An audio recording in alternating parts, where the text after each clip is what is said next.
Gràcies, senyor Batlle.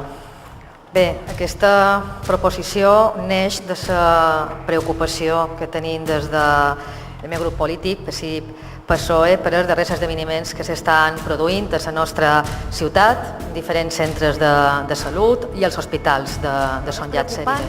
És la baixada de les consultes de pediatria de centres de salut, com per exemple poden ser els d'Pere Garau i els de Son Gotleu. Estem xerrant que hi ha d'un 5 a un 10% d'infants que ja no van, que no demanen assistència pediàtrica. El que està succeint és que aquelles paraules de la ministra Ana Mato del 24 d'abril presentant aquest Real Decret que en certa manera vol expulsar a la gent i a les persones que conviuen amb nosaltres però que no tenen dret a obtenir la targeta sanitària, se les expulsa xerrant d'infants que necessiten una vacunació i que conviuen amb altres infants a la nostra ciutat.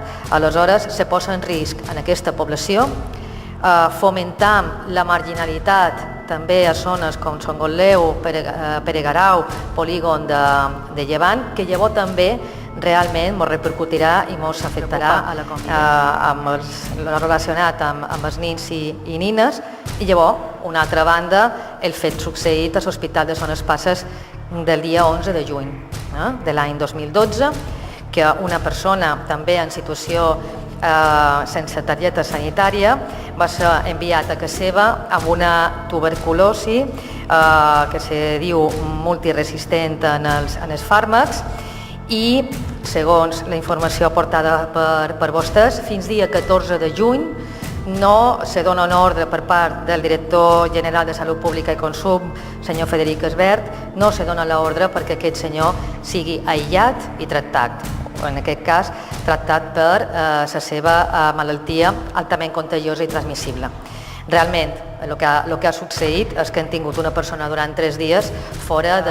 Nosaltres pensam que aquest Real Decret del 24 d'abril del 2012 realment és una bomba de rellotgeria per la convivència de la nostra ciutat i també se posa en perill i pot fomentar la possibilitat de que hi hagi brots epidèmics a una ciutat que és la vuitena del nostre país. También agradecerle a la señora Sánchez, que ya hace unos cuantos meses me llamó para informarme sobre esta información que tenía sobre un posible brote de sarampión en Son Gotleu.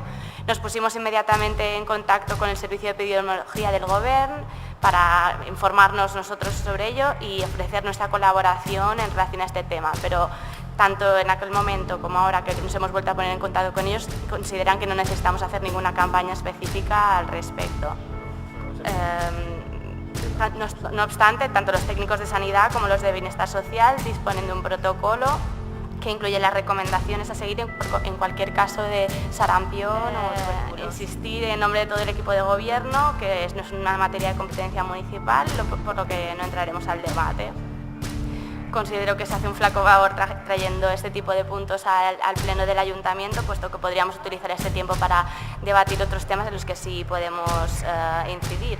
No obstante, además nos parece totalmente incongruente que pretendan derogar un Real Decreto que lo que persigue es garantizar la sanidad pública en España y que ésta sea universal, gratuita y de la máxima calidad. Pero es que además se añade un nuevo criterio, que es que sea económicamente sostenible y gestionada de un modo eficiente, lo cual parece que hasta ahora ni siquiera se valorava. Clar que ens afecta. I realment és que el problema ho tindran vostès amb aquest Real Decret, perquè això comença a donar problemes i tindrem problemes que afectaran a la salut no només de les persones residents aquí a la nostra ciutat, sinó també a cadascú de nosaltres, els que podem estar aquí, aquesta persona que ha estat 3 dies pol·lulant amb una malaltia tan contagiosa i resistent en els tractaments, està convisquent economia molt sensible, és el turisme. Això no ho oblidin.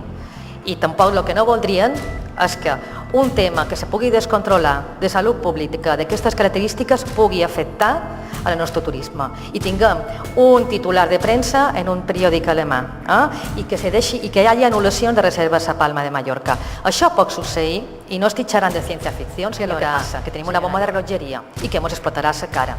I no és alarma, i li puc assegurar. El que volem és que això no succeeixi. I si aquesta proposició ha servit per aturar un desgavell de la Direcció General de Salut Pública, benvinguda sigui. Però no ens hem d'aturar aquí. Hem de pensar en els nins i nines que se deixen de vacunar, perquè els seus pares no poden pagar aquestes vacunacions.